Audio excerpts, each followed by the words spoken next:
You know, during my time here, I think we got some things right. We certainly wound up wishing we'd done some things differently.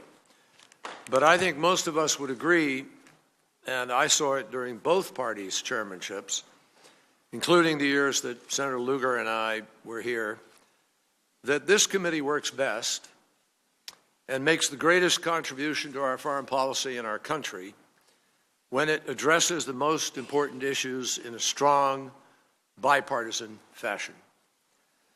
And this is one of those issues. The chairman and the ranking member have both said that. This is one of those moments when a bipartisan approach really is critical.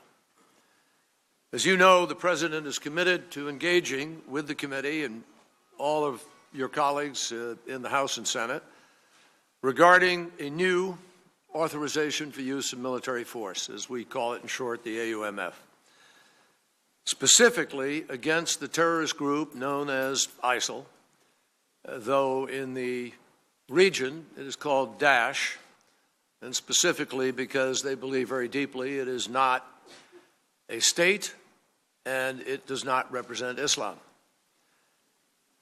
So we are looking for this authorization with respect to efforts against Daesh and affiliated groups. We certainly won't resolve everything and get there this afternoon, the next few hours. But I do think this discussion is important. And I think we all agree that this discussion has to conclude with a bipartisan vote that makes clear that this is not one party's fight against Daesh, but rather that it reflects our united determination to degrade and ultimately defeat Daesh. And the world needs to understand that from the United States Congress above all. Our coalition partners need to know that from all of you. And the men and women of our armed forces deserve to know it from all of you.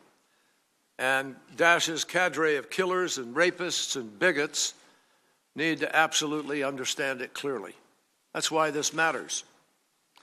Now, toward that end, we ask you now to work closely with us on a bipartisan basis to develop language that provides a clear signal of support for our ongoing military operations against Daesh. Our position on the text is really pretty straightforward. The authorization, or AUMF, should give the President the clear mandate and flexibility he needs to successfully prosecute the armed conflict against Daesh and affiliated forces, but the authorization should also be limited and specific to the threat posed by that group and by forces associated with it.